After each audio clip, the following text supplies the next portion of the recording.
Welcome to another episode of Hereford FC here on Vanilla FM, and today we're going to take a look at the end of the season 2038 to 2039. Now, I've been very busy. I'm going through some quite big life changes at the moment, so I've not been able to do recordings as sort of I've progressed through the game.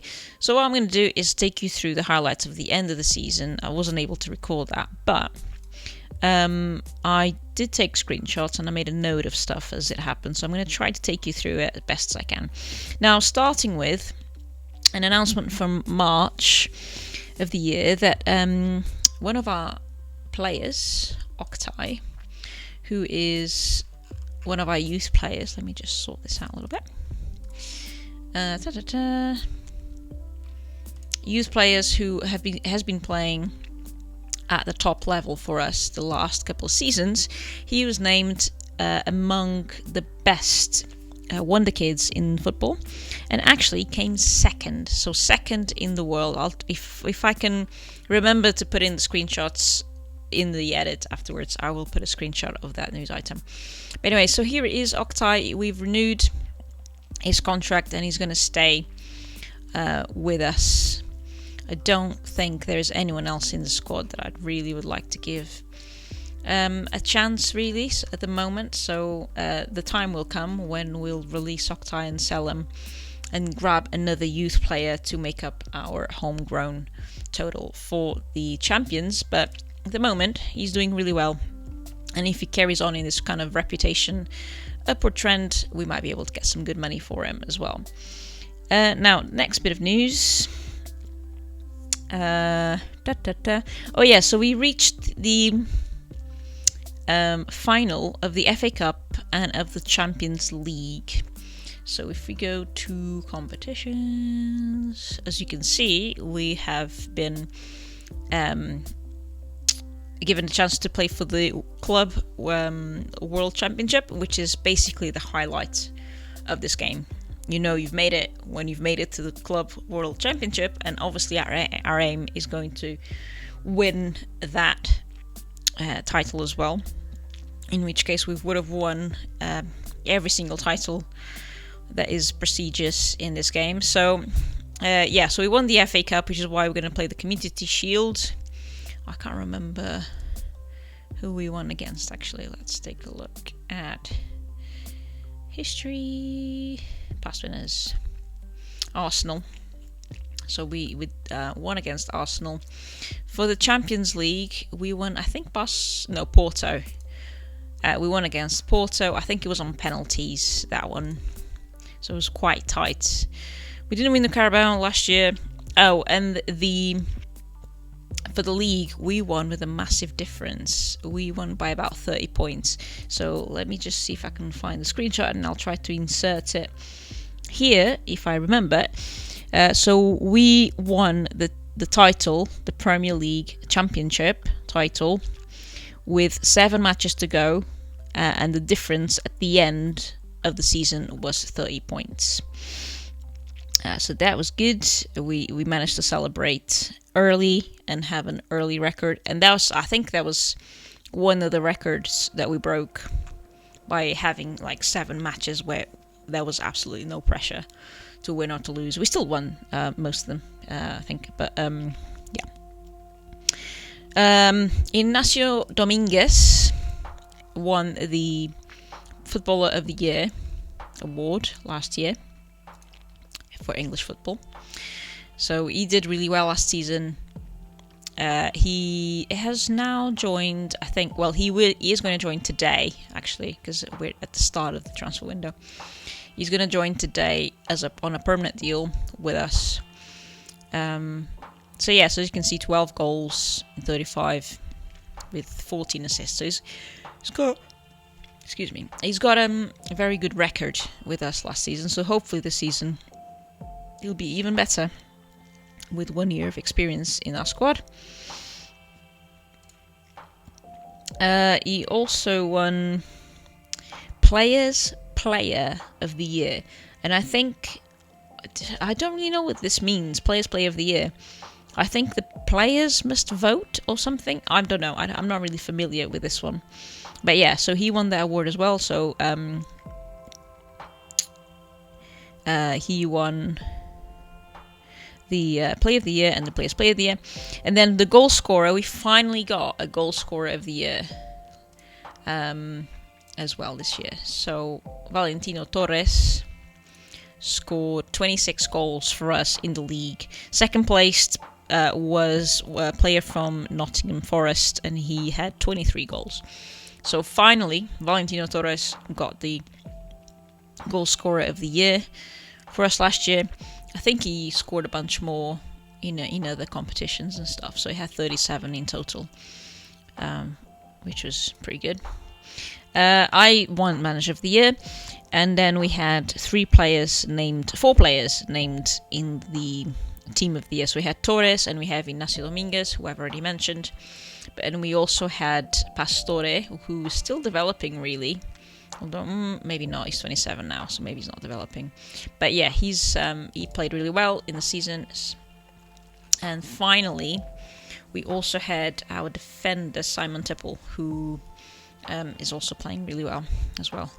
29, so starting to decline. All these players are really good, but look, only 3-star rating, and that's because we're getting to the level where actually we could do it with even better players. So that's what I'm about to do in the game as I'm recording this. Is first of all, I'm going to sort out my staff, and then I'm going to bring in some players. We don't have a lot of money, if I show you that right now. 86,000, but actually we only have 61 for transfers, and that is going to be quite tight. I think that's one good player, and that's about it, really. So we'll see if we can maybe sell someone. Who knows? We had quite a good range of stats towards us. So we had, again, I'll remember to put the screenshot in here if I can. So average of 2.5 goals per game, only conceding 1 per game. Opposition passes from defense action, that's 4, nearly 4.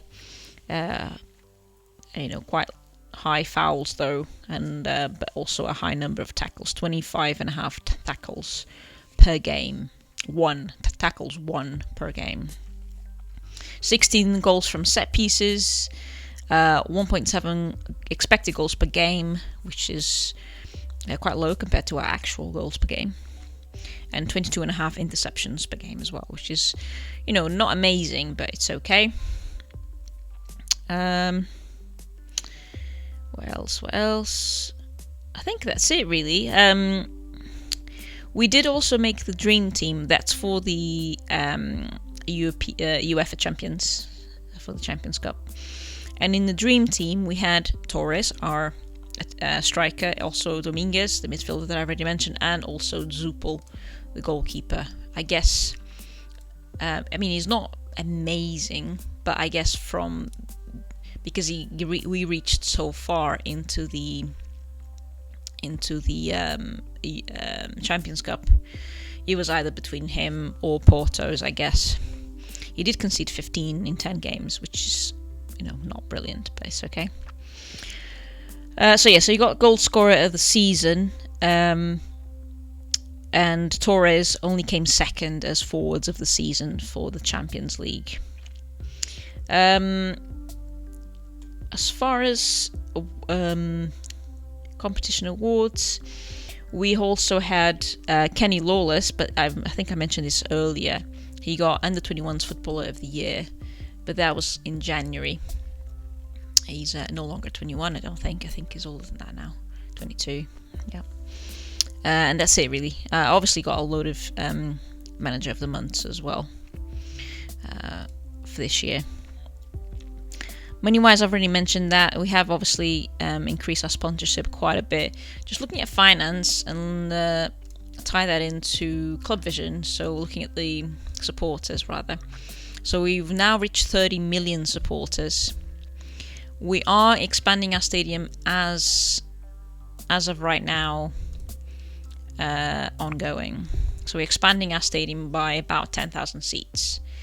And that's going to be completed in 2 weeks, which means we'll be able to sell more season tickets, but also revenue every week for the matches will also be higher.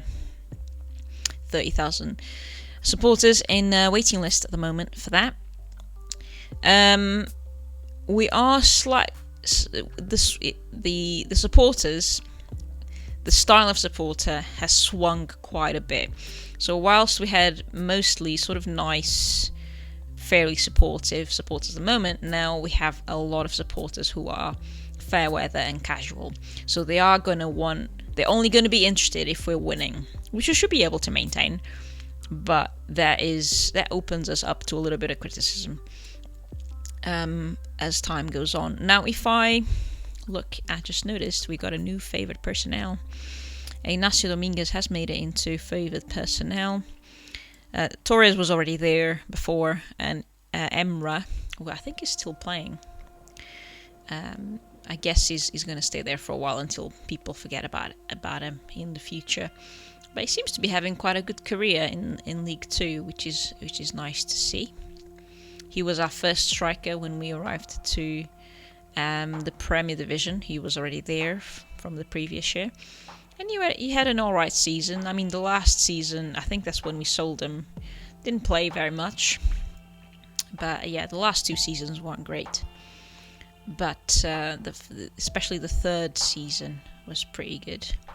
So I'm happy he's able to continue to play where he is. Of course, I couldn't forget our sponsor, Nugent. I nearly forgot. That's what I meant to say.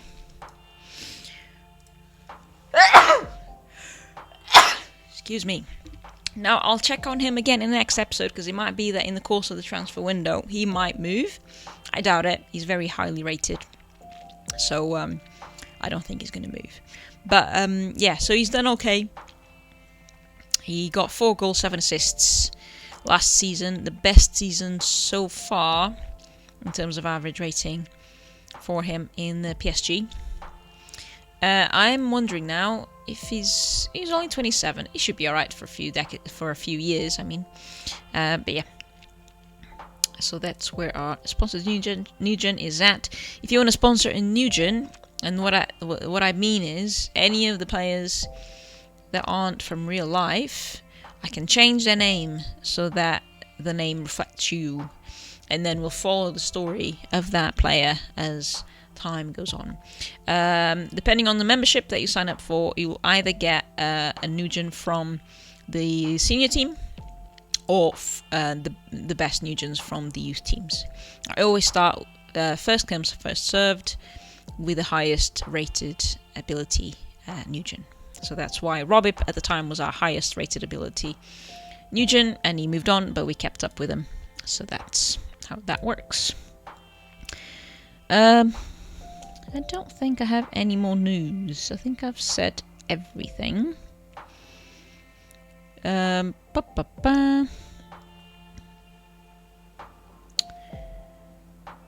Yeah, so I think I said everything. The other bit of news, the last bit of news, has to do with rankings.